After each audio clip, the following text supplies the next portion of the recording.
Um rei jovem levanta a taça e não hesita. A febre o consome depois do rio gelado.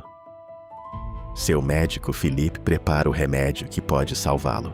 E então, naquele exato instante, uma carta secreta chega do general Parmenião. Não confie em Filipe. O rei persa o corrompeu.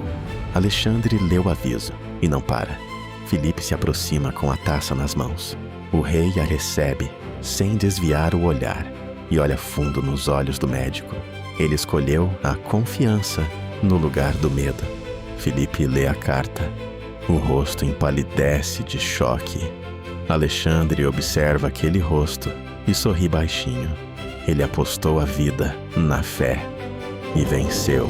Alexandre e seu médico Filipe, 1870, Museu Nacional de Arte da Bielorrússia.